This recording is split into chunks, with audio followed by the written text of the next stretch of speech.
ഏതാനും മാസങ്ങളായി നമ്മുടെ വനമേഖലയിൽ ചില പ്രത്യേക കേന്ദ്രങ്ങളിൽ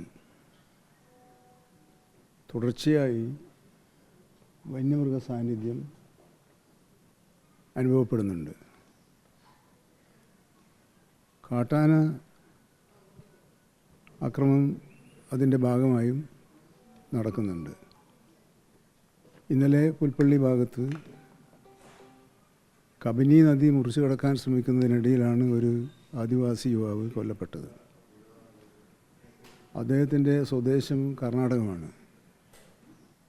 സംഭവം നടക്കുന്നത് ഉൾവനത്തിലുമാണ്. എന്നിരുന്നാലും ഒരു ആദിവാസി യുവാവ് എന്ന പരിഗണനയിൽ മറ്റുള്ളവർക്ക് നൽകുന്ന സാമ്പത്തിക സഹായം അദ്ദേഹത്തിനും നൽകാൻ തീരുമാനിച്ചിട്ടുണ്ട്.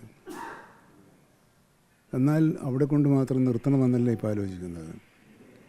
നമ്മുടെ സംസ്ഥാനത്ത് ആറളം, വയനാട്, ആതിരപ്പള്ളി, വാഴച്ചാൽ, ഇടുക്കി തുടങ്ങിയ മേഖലകളിൽ തുടർച്ചയായി ഇത്തരത്തിലുള്ള വന്യജീവികളുടെ സാന്നിധ്യവും അക്രമവും ഉണ്ടാകുന്നുണ്ട്.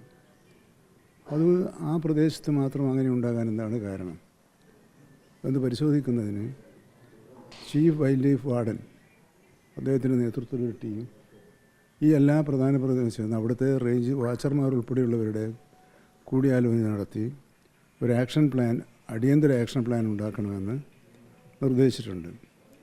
മറ്റൊന്ന്, മാധ്യമങ്ങൾ വസ്തുതാപരമായി ഇന്നത് റിപ്പോർട്ട് ചെയ്തിട്ടുണ്ട്. കാരണം കബനി നദി ഉൾവനത്തിലാണ് എന്ന്. നിലമ്പൂരിലും ഉണ്ടായത് ഉൾവനത്തിലാണ്. ഉൾവനത്തിൽ വന്യജീവിയുടെ ആക്രമണം ഉണ്ടാകുമെന്ന് അറിയാത്തവരാരെങ്കിലും ഉണ്ടോ? വന്യജീവിയുടെ ഇടയിലൂടെ പോകുന്ന യാത്ര അപകടകരമാണ് എന്ന് എല്ലാവർക്കും അറിയാം. ഇത് സന്ധ്യയ്ക്ക് ശേഷമാണ് പോയത്. അപ്പോൾ ആ കാര്യത്തിലൊരു ജാഗ്രത ഉണ്ടാക്കുന്നതിനുള്ള ഒരു സഹായം മാധ്യമങ്ങൾ ചെയ്യണം. ഇപ്പം നമ്മൾ സ്വീകരിച്ച നടപടികൾ അപര്യാപ്തമാണ് എന്ന വലിയ വിമർശനമുണ്ട്. പക്ഷെ നമ്മൾ നോക്കേണ്ടത് 2024 23 മരണങ്ങളാണ് ആകെ ഉണ്ടായത്. അത് ആനകൾ കൊണ്ട് മാത്രമല്ല. ഇപ്പം ഈ 24-25 വർഷത്തിൽ 11 മരണങ്ങളാണ് ഉണ്ടായത്. ഈ 11-ൽ 7 ഉൾവനത്തിലാണ്. 6 മാത്രമാണ് വനത്തിന് പുറത്തുണ്ടായിരുന്നത്. അപ്പോൾ വനം വകുപ്പ് അശ്രദ്ധമായി പ്രവർത്തിക്കുന്നു എന്ന നിലയിലുള്ള പ്രചരണം കുറച്ച് കൂടി പോകുന്നുണ്ടോ എന്നൊരു സംശയമുണ്ട്. അത്രത്തോളം അത് ആഘോഷിക്കേണ്ടതുണ്ടോ എന്ന് നിങ്ങളെല്ലാവരും ഒന്ന് ആലോചിക്കേണ്ടതുണ്ട്.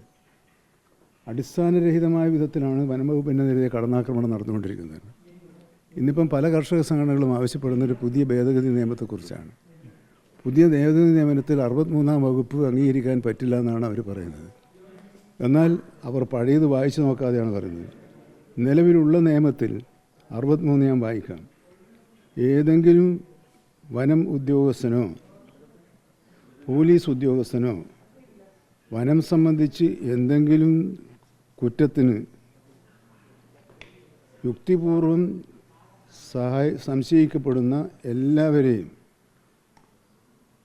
അപ്രകാരമുള്ള ആൾ തൻ്റെ പേരും താമസ സ്ഥലവും അറിയിക്കുന്നതിന് വിസമ്മതിക്കുകയോ അല്ലെങ്കിൽ കള്ളമാണെന്ന് വിശ്വസിക്കാൻ തക്കവിധമുള്ള കാര്യം ബോധിപ്പിക്കുകയോ ചെയ്താൽ അപ്രകാരം അറസ്റ്റ് ചെയ്ത ശേഷം അറസ്റ്റ് ചെയ്യാനുള്ള കാരണങ്ങളെപ്പറ്റി കഴിയുന്നത്ര വേഗത്തിൽ അറിയിച്ചാൽ മതി എന്നാണ്. ഈ നിയമം നിലനിർത്തുകയാണോ വേണ്ടത്? ഇതാണ് മാറ്റുന്നത്. ഈ 63-ാം നിയമത്തിലാണ് ഭേദഗതി വരുത്തുന്നുണ്ട്. ആ ഭേദഗതി എന്താണ്? നേരത്തെ വാച്ചർമാർക്ക് വരെ ഉണ്ടായിരുന്ന അധികാരം വാച്ചർമാരിൽ നിന്നും എടുത്തുകളയാണ് ചെയ്യുന്നത്. എന്ന് പറഞ്ഞാൽ നേരത്തെ ഈ പ്രശ്നം ആർക്കും കൈകാര്യം ചെയ്യാവുന്നത് മാറ്റി ആർക്കൊക്കെയാണ് അത് എന്ന് സ്പെസിഫൈ ചെയ്യുന്നതിലാണ്. അറസ്റ്റ് ചെയ്യാനുള്ള അധികാരം ബീറ്റ് ഫോറസ്റ്റ് ഓഫീസർ മുതൽ മുകളിലുള്ളവർക്കായി നിജപ്പെടുത്തി. അങ്ങനെ അറസ്റ്റ് ചെയ്യുമ്പോഴും ഭാരതീയ ന്യായ സംവിധാനം അനുസരിച്ചുള്ള നടപടിക്രമങ്ങൾ പാലിച്ചുകൊണ്ട് മാത്രമേ പാടുള്ളൂ എന്നാണ് ഭേദഗതി.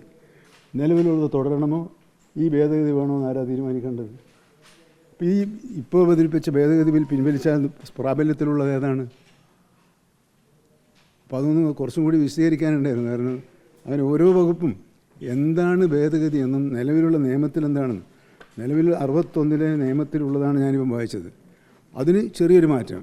അത് കുറച്ചും കൂടി ശക്തിപ്പെടുത്തണമെങ്കിൽ ശക്തിപ്പെടുത്താം.